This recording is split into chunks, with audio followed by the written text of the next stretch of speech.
It's Dragon Ball time again! Hello and welcome to another figure review. Today I'm going to have a look at the Bandai Tamashii Nations Dragon Ball Z SH Figuarts Shenron figure in hell.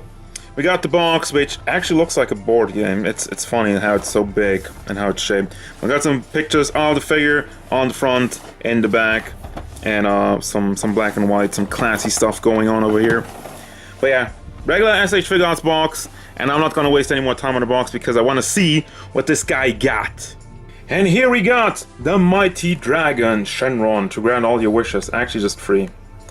Or 1 if we're in Dragon Ball. So I have some bad news. First of all, I lost my ruler, so I have this thing over here. You know, one of these. Let's see size of Shenron. He stands at about 28, almost 29 centimeters, really to the top of his back over here. And since I have this thing, let's see how wide he is. He's about 19 to 20 centimeters. I mean, really depending if you're going on the very last scale over there. Now, overall look and detail of the figure, he definitely looks like Shenron, I can tell you that. There's no shading going on, but I mean, I'm okay with it. I really like the red line going down here, all throughout the body. Let me try to move that up without having him falling apart, because he kind of tends to do that. First of all, if you're getting out of the box, you have to connect them, like you have the neck over here, and all the pieces where you have some bigger gaps over there, those are in the box, and you have to connect them. Now, I feel they could connect a little bit better, since you're having this big thing, this big piece, and I'm just, I don't know, while trying to getting on the base, I had just stuff falling apart, so that was kind of annoying. But anyway, let's have continued to look at what we got here on the figure. The face looks very nice. I mean, look at the scaly dragon, and this is all molded detail all throughout the body. And as far as the paint job goes, it's not super clean over here, but that's really the only blemish I can see on the figure. Can you actually rotate his antennas? No. The antennas also are soft plastic. This is also soft plastic. And I like the red in the eyes. They really use the more shiny material. And for the rest of the figure, it's a more muted color, which fits. Has some shiny white teeth, and a tongue, and some good detail in there. And what's even going on in the side of his nose over here? Oh, oh yeah, I forgot his fangs.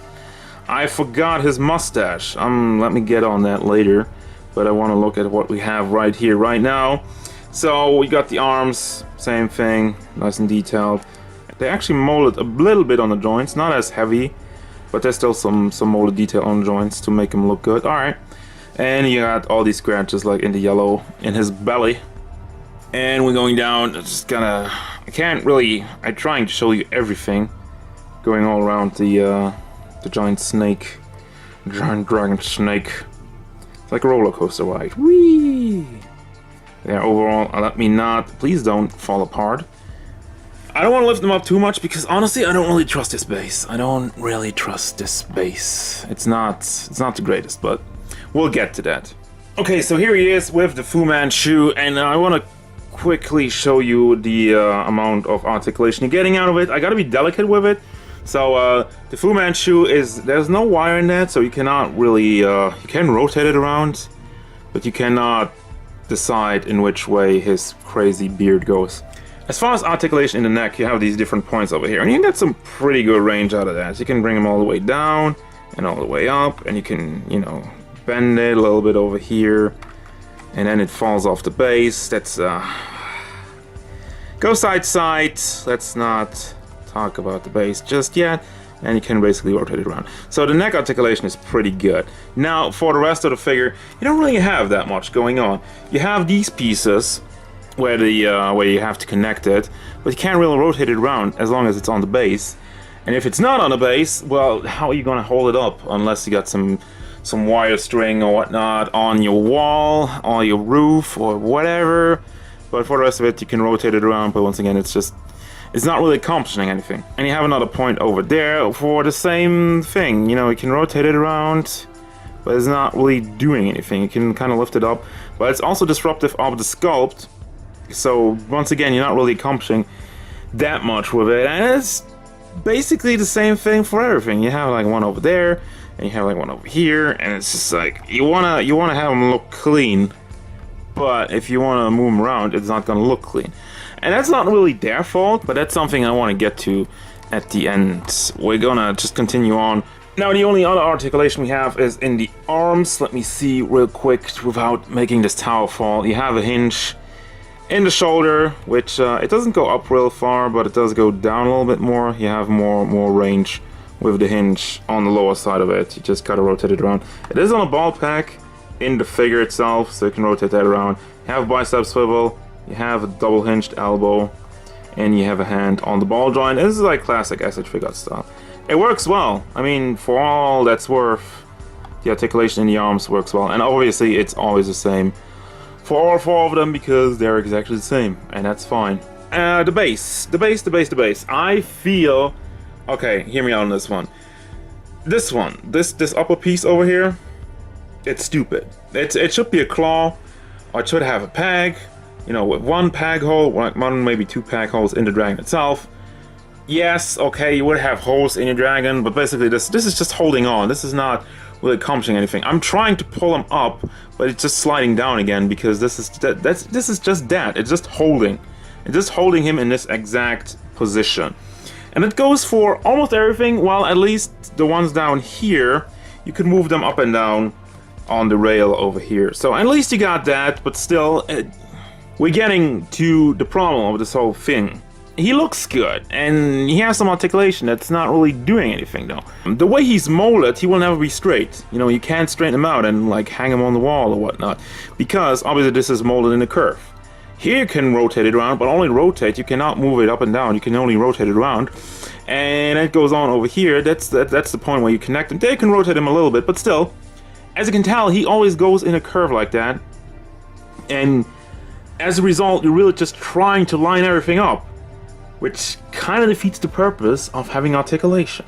The other thing is, when I was trying to put them together, the points that you do put together over here and over there and whatnot, they're not super tightly in there. That kept falling off, and he kept falling off because you absolutely need these 3 pieces to hold them in place.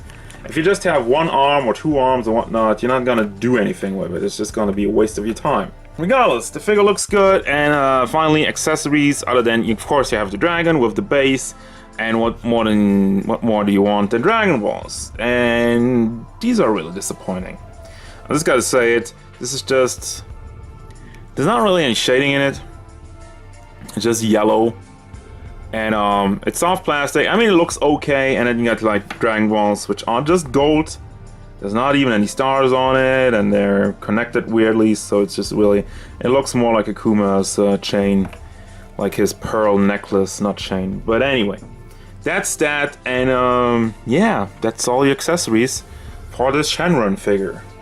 And that's gonna bring me to the final thoughts, and I don't know, guys, with this one. He looks good, and there's nothing really wrong with him. But I just legitimately feel the same way over this figure, that this figure should probably have been a Figuarts Zero. This figure does not really get anything out of the articulation. And it's, you know, it's tough to say because the figure still looks good. And what should they have done differently? Should they have just done, like, maybe, okay, here's my idea. If you want to have articulation, you're gonna have more movement points. You can't make him curve like that. So at least you get some different poses. Because of this one, you're not really getting any different poses. If you want to do a little bit of different poses, you're really just disrupting the sculpt. So probably the best idea would have been to have more of these, because the neck articulation is good. Imagine all this articulation in the rest of the figure. Then you could have a lot of articulation. As a result, you don't have any articulation. I mean, you have some, but you're really locked into what you're seeing right now. This is the pose.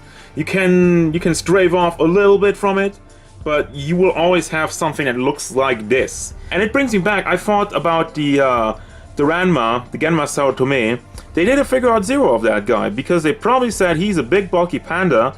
If we're doing articulation, it's gonna look wonky, it's gonna look not good, like the Pikachu. They probably learned from that.